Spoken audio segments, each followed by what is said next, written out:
Most of you aren't subscribed. Make sure to subscribe, as it helps out the channel.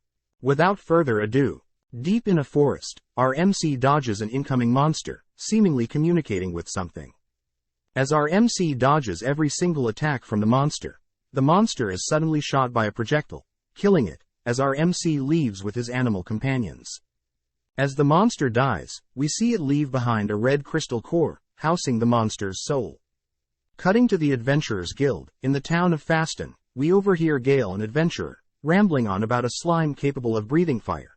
But Gale is laughed at, as everyone knows that is not possible, reasoning that Gale must have been dreaming.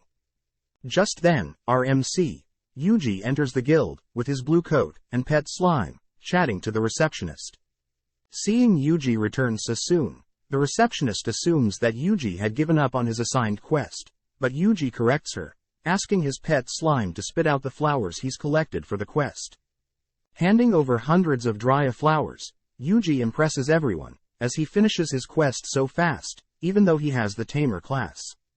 Checking on the commotion, Aegis, the guildmaster, voices his surprise, confirming that Yuji is indeed no ordinary tamer. With no other choice, the guildmaster offers to purchase all of Yuji's flowers, stating that these flowers could help make potions for 2 years. As the guildmaster turns to leave, Yuji mentions how he had encountered a monster in the forest, but before Yuji can explain further, a knight suddenly bursts into the guild, informing everyone that hundreds of monsters have been spotted in the forest, supposedly moving out from their hiding places and moving towards the sun. As the guild's master demands to know where these creatures could be heading, Yuji telepathically communicates with one of his slimes, realizing that these creatures are all heading to their town. Forced to make a decision, the guildmaster announces that every adventurer should flee town while they can, as fighting the endless swarm of monsters is not ideal. Hearing this, the adventurers oppose the guildmaster's orders, questioning if they can even call themselves adventurers if they leave the women and children behind. As everyone begins to offer up ideas, Yuji eventually raises his hand, offering to stop the monster's advances. Seeing a kid say something so bold, the adventurers ask the Yuji to be quiet, but Yuji fetches an item from his slime, revealing it to be a dragon's tooth.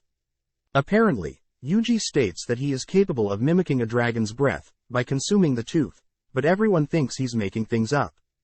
Just then, Gale steps up, inspecting Yuji's slime, only to realize something. Turning to Aegis, he asks to let Yuji try, as it's better than what they currently have. As the sun begins to set, all the adventurers are seen gathered outside, forming a barrier to stop the first wave of monsters, all whilst Yuji makes preparations for his dragon's breath. Descending the stairs of a building, Yuji talks to his pet wolf, checking up on how preparations are going. Seeing as they are still not prepared yet, Yuji gives his wolf a speed boost, allowing it to race through the forest, all whilst his pet slimes ride on the wolf's back. As Yuji scouts the battlefield from a vantage point, we witness Gale and other adventurers toss several projectiles at the monsters, attempting to kill the monsters with ice magic. But the monsters are pretty resilient, marching forward with no regards for their injuries. Back with Yuji, he lets his slime consume the dragon's tooth, declaring that he'll end this in 15 minutes, only to suddenly project several screens in front of him. Scanning through all his possible skills, he reasons that he needs a skill that will kill off all the monsters, but will keep the town safe. Just then, he's contacted by his dryad friend and his slimes, informing him that they have spotted a mysterious hooded man in the forest, deducing that he must be the reason these monsters are appearing out of nowhere, as he has a massive magic crystal. Wondering if the dryad could get close, Yuji asks that her and the slimes be careful as the crystal could detonate at any time, but the dryad already knows this, creating a portal for the slimes to enter through, only to appear right behind the hooded man. Able to see the slimes' positions, Yuji transfers a binding spell to his slimes, binding the man, only to transfer another spell, to dispel and destroy the crystal the man is carrying. Before Yuji's slimes can knock the man out, he suddenly bites a mysterious poison, killing himself, so as to not be captured and interrogated by Yuji. At the same time, Yuji's wolf finally exits the forest, having gathered all of Yuji's slime, having been scattered all across the forest. Seeing as Gale and his team are slowly being pushed back, Yuji asks that the wolf make a pit stop, asking that some of his slimes help out. Immediately responding, several slimes rush to Gale, obtaining a fire spell from Yuji, only to destroy the approaching monsters. As Yuji rushes to think of a plan, he realizes that he can create a barrier around town, and only then cast his dragon's breath, to ensure that only the monsters will perish. Seeing Lily the receptionist spying on him, he asks her to tell the adventurers to return to town, as his preparations are done. As Lily rushes to report this to Aegis and the adventurers, Yuji also asks the Dryad and the slimes with her to hide underground, and for the remaining slimes to scatter themselves around the town's perimeter. With every adventurer rushing to safety, Gale spots a huge monster rushing to the open gate, prompting Gale to intercept the creature. Seeing this, a fellow knight helps out, but they are seemingly being overpowered. As they demand that Yuji start his fire spell, Yuji's wolf rushes to help out, pushing the monster aside long enough for it to save Gale and the knight. With everyone now behind cover, Yuji begins transferring a barrier spell to all his slimes around town, projecting a massive barrier around the town. Following up, Yuji unleashes his dragon breath, encasing the surrounding area outside of the barrier, with flames, incinerating everything. As the adventurers admire the beauty and destructive nature of Yuji's spell, Yuji finishes the cast, waiting for the smoke to clear. Shockingly, off in the distance, Yuji spots several monsters, still alive, having survived his dragon's breath. Suddenly, Yuji gets lightheaded, learning that he had used too many magic points, that his magic points are not only in the negative, but he had lost some health, as a result of pushing himself too far.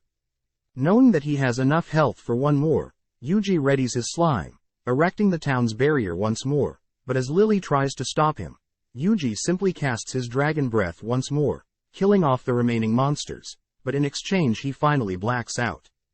As Yuji wakes up, he's happy to see his slimes by his side, only to greet Lily, who has brought him some food.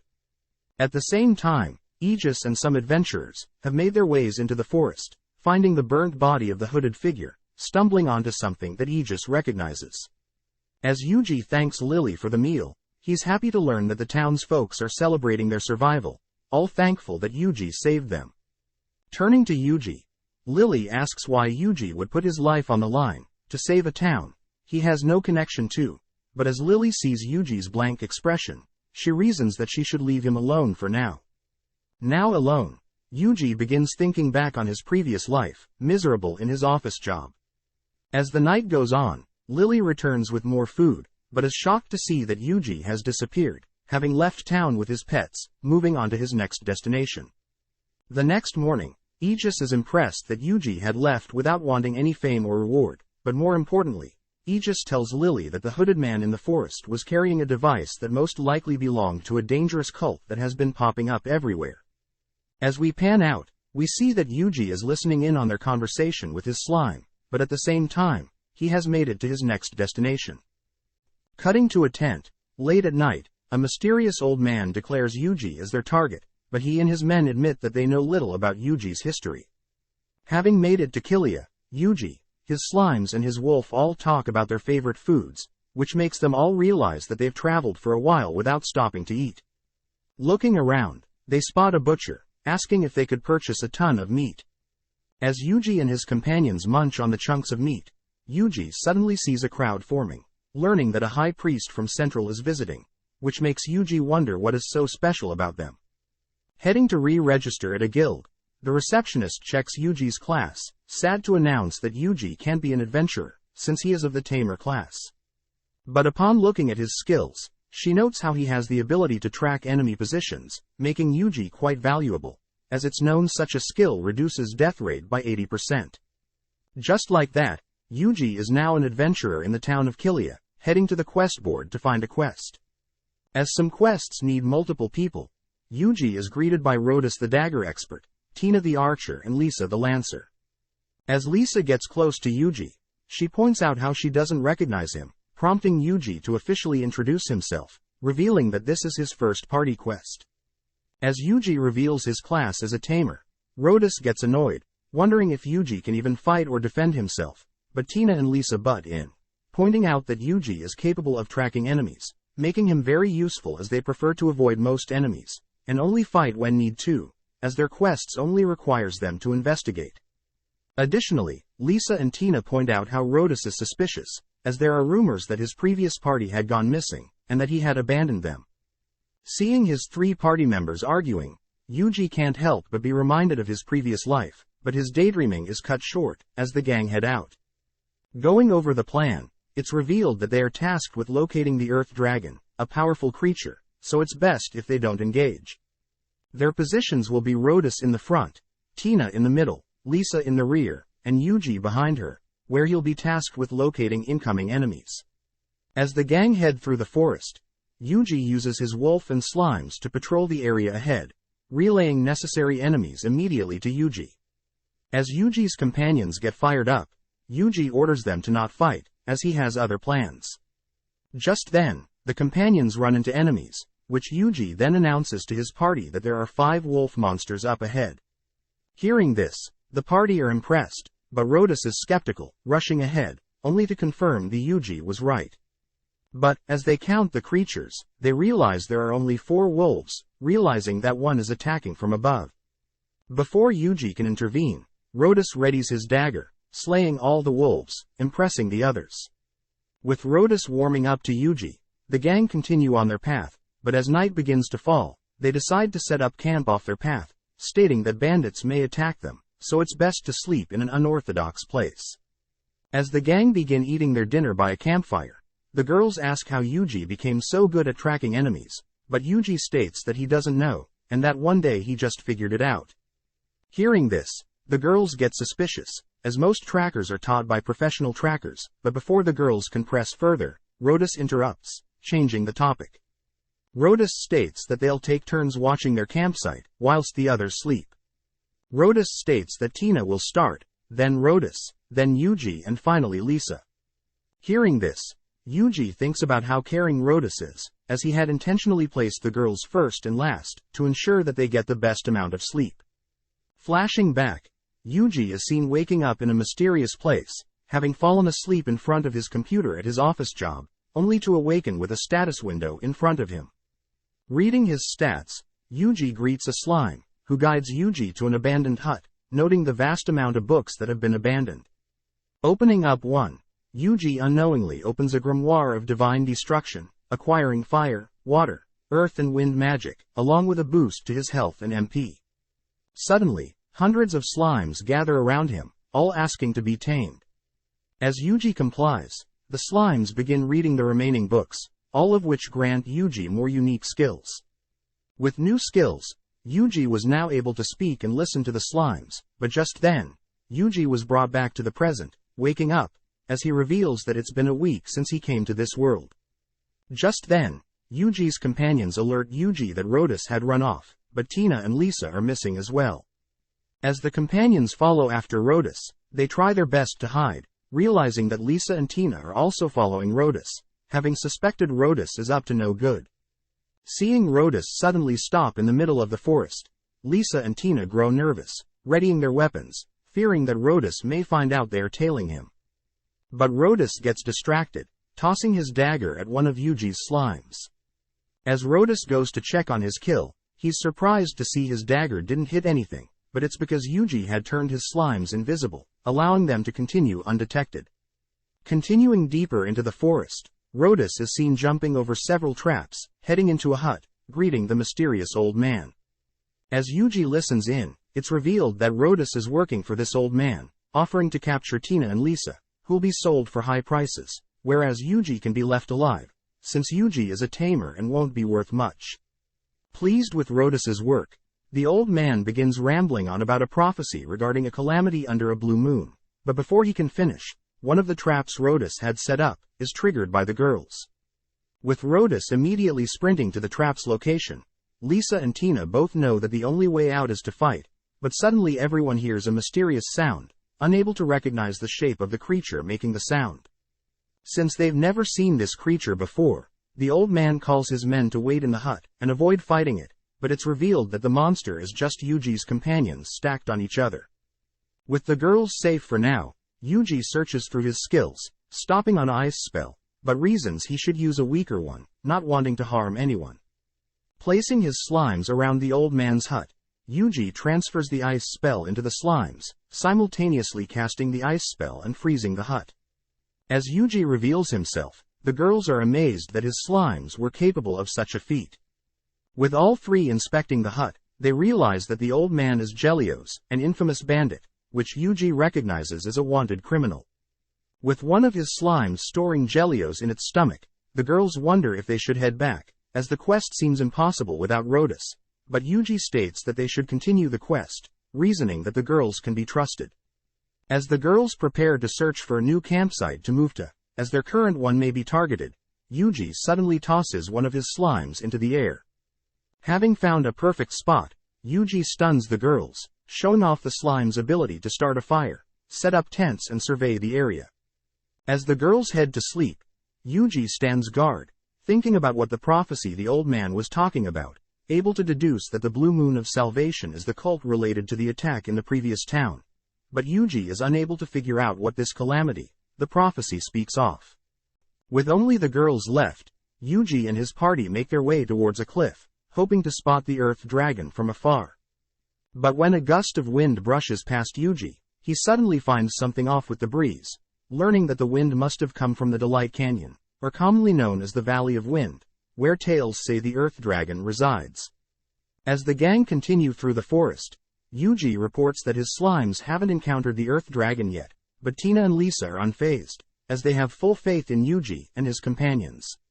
Seeing this, Yuji is reminded of his adventurer's registration examination, being tasked with placing his hand upon a crystal orb, but his magic output shatters the orb. Next is the physical test, where Yuji casts a measly fireball, barely scraping a boulder, sad that it may not pass him. But the instructor instead is surprised, as Yuji just performed an incantless spell. Wondering what would happen if he chanted the spell, Yuji's fireball suddenly became so destructive, decimating the boulder, and leaving the instructor speechless. Knowing that his magic output is too deadly, Yuji searches for a way to limit his magic strength, testing his newly weakened spells out, transferring earth, water, wind and fire spells, satisfied with the results. As our trio pass through a dangerous point in their path, the girls wonder why they haven't encountered any monsters, but Yuji reassures them that his slimes have been clearing a path for them, including this area they are currently in.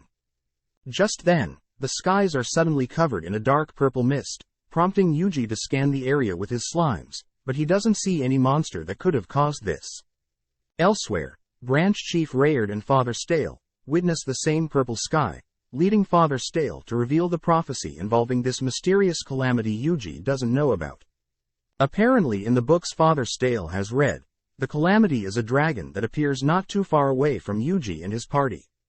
Sensing the calamity dragon's aura, Yuji asks that all his slime regroup with him, deducing that it is not the Earth Dragon, as it seems way more powerful than normal dragons.